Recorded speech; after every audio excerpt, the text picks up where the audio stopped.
అన్ని అంశాల మీద ఓకే రాకముందే స్పందించేటువంటి తులసి చంద్ గారు, అట్లనే తెలంగాణ శ్యామ్ బ్రదర్, అట్లనే మహువా మీడియా సీనియర్ జర్నలిస్ట్ అయినటువంటి వనజ మేడం. సో వీళ్ళు మీరు అబ్జర్వ్ చేయండి, ఈ తులసి చంద్ గారి మీరు ఛానల్ వైజ్ చూడండి, జీడిమెట్ల సంఘటన మీద స్పందించింది. తెలంగాణ శ్యామ్ బ్రదర్ చూడండి, పోయిండు అక్కడ పోయి మొత్తం తెలుసుకునే ప్రయత్నం చేసిండు. మరి అదే ఇక్కడ ఈ స్వేచ్ఛ మన జర్నలిస్టు ప్లస్ యాంకరు, తర్వాత కవయిత్రి, సోషల్ యాక్టివిస్టు, ఇన్ని రోల్స్ సమర్థవంతంగా నిర్వహించి చాలా అందంగా ఉన్నటువంటి ఈ అమ్మాయి విషయంలో ఎందుకు ఏదో పోస్టులు పెడుతున్నారు, సానుభూతి పోస్టులు తప్ప. ఓకే, మిగతా వాళ్ళలాగా ఎందుకు వీడియోలు చేసి ఆ పూర్తి వివరాలు ఎందుకు చెప్పలేకపోతున్నారు? మీకు what ever you know you have to tell. ఇప్పుడు మీకు అన్ని జీడిమెట్ల గురించి అన్ని తెలుసా వీళ్ళకి?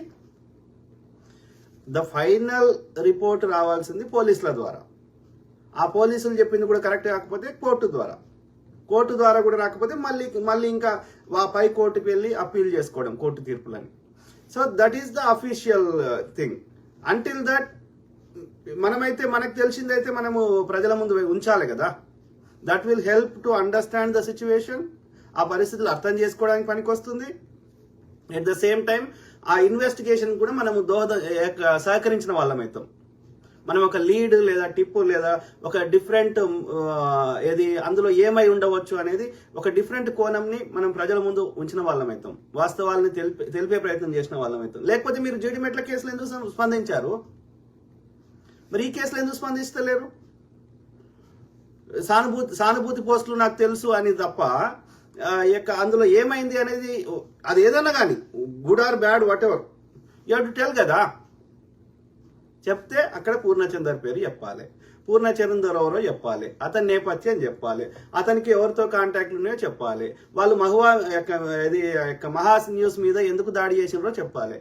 ఇవన్నీ చెప్పడానికి వీళ్ళ అంతరాత్మ ఒప్పుకుంటలేదే. అంటే నీకు బీఆర్ఎస్కి ఏం సంబంధం ఉంది? కాంగ్రెస్ ఏ అభివృద్ధి పని చేస్తామన్నా అడ్డుపడే ఇదే తులసి చంద్ గారు. ఇథనాల్ ప్లాంట్ పెడతామంటే ఈమెకే బాధ అవుతుంది, రాడార్ కేంద్రం పెడతామంటే ఈమెకే బాధ అవుతుంది, హెచ్సియుల అభివృద్ధి చేద్దాం, ఐటీ పార్క్ లెక్క, ఫ్యూచర్ సిటీ లెక్క చేద్దామంటే ఈమెకే బాధ అవుతుంది. మరి ఆడ బంకచర్ల కింద 17,000 ఎకరాలు తీసేస్తే ఏం బాధ కాదు ఈమెకి. ఆ బీజేపీ పాలిత రాష్ట్రాల్లో 100,000 ఎకరాలు తీసేస్తే ఏం బాధ కాదు. ఛత్తీస్గఢ్ అడవులు మొత్తం కొట్టేసి గిరిజనులు చంపుతుంటే ఏం బాధ కాదు. Why these double standards? అంటే మీరు పేరుకి జర్నలిస్ట్ అని పేరు చెప్పుకొని జర్నలిజం పేరు మీద వ్యభిచారిని ఆమె నిస్సిగ్గుగా నాకు కాళ్ళు లేవు, చేయిలు లేవు, నేను కష్టపడే తత్వం లేదు కాబట్టి నా ఒళ్ళే అమ్ముకుంటా అనే దరిద్రం ముండలు ఉన్నంత కాలం మొగోడు ఏమో అమ్ముకుంటారా? రక్తం అమ్ముకోవాలన్నా, కిడ్నీలు అమ్ముకోవాలన్నా? మా అమ్మ నాయన లేకపోతే మా తాతలు ముత్తాతలు ఒళ్ళు అమ్ముకొని పిల్లలు వేయించారా? దొంగ ముండలారా? కాళ్ళు లేవా నీకు? మెదడుతోటైతే బ్రెయిన్ తోటి చేసే పని చేయి. బ్రెయిన్ తోటి చేసే పని నీకు శాతగా డాక్టర్గా, ఇంజనీర్గా, ఇంకోటిగా చదువుకొని అని చేయి. నీకు అది శాత కాకపోతే బ్రెయిన్ తోటి నాకు చేసే శక్తి లేదు, నాకు అంత మెమరీ లేదు, లేకపోతే నాకు అంత అనలిటికల్ స్కిల్స్ లేవు, నాకు చదువుకునే ఓపిక లేదు అంటే కాలు చేతులతోటి చేయి. ఒడ్డర పని చేసి మనం బతుకుతున్నారు. తెలంగాణ వంటలు అని చెప్పి ఆమె అమ్మ వంటలు లక్ష్మి గారు లచ్చవ్వ, సో ఆమె వంటలు చేసుకుంటుంది. వాళ్ళు అమ్ముకుంటలేరు కదా, మంచి ప్రాణులు ఉన్నాయి కదా చేసుకోవడానికి. నీకు కావురం ఎక్కి నీకు సుఖం కావాలి, ఎక్కువ కష్టపడకుండా పైసలు కావాలి కాబట్టి పిచ్చి కథలు పడుతున్నావు. కానీ అది నిస్సిగ్గుగా పబ్లిక్ లో వచ్చి చెప్తుంది కదా, నాకు ఇంతనే వచ్చి ఇంతకు మించి రాదని చెప్పుకొని అది వాళ్ళు అమ్ముకుంటుంది. దానికి పిల్లల్ని బ్లేమ్ చేస్తుంది, దానికి వేరే పని శాతగాక. కానీ మీరు అంతకంటే అధ్వానం తయారయ్యారు కదరా. మీకు వచ్చే చిల్లర కోసము, మీకు వచ్చే స్వార్థ ప్రయోజనాల కోసం జాతికి ద్రోహం చేస్తా అంటే ఏ ఆశయాల కోసం జార్జి రెడ్డి చచ్చిపోయిండో ఆ ఆశయాలను తూట్లు పడుతున్నారు కదా ప్రగతిశీల భావాలని చెప్పుకున్నటువంటి కొంతమంది. ఆలోచించండి మిత్రులు, దయచేసి ఆలోచించండి. ఈ క్రమంలో ఇక్కడ మొత్తం ఆడ జరిగిన వాస్తవాలకి కామన్ సెన్స్, అది పెద్ద రాకెట్ సైన్స్ ఏం కాదు.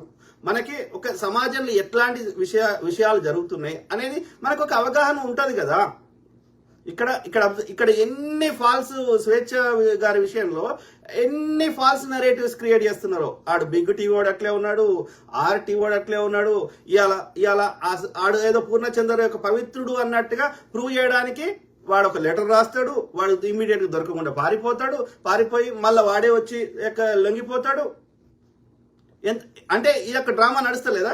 ఆ తర్వాత ఇప్పుడు యొక్క ఏది పాపం ఆ యొక్క 13-14 ఏళ్ళ పాప, ఆ స్వేచ్ఛ కూతురు, ఆ అమ్మాయికి ఏం తెలుసు లోకం అంటే అంటే అర్థమైంది, ఆమె ఒక మైండ్ ప్యూర్ ఉన్నది, ఆమె ఎక్కించి చెప్పాల్సిన అవసరం ఆ చిన్న పిల్లకి లేదు.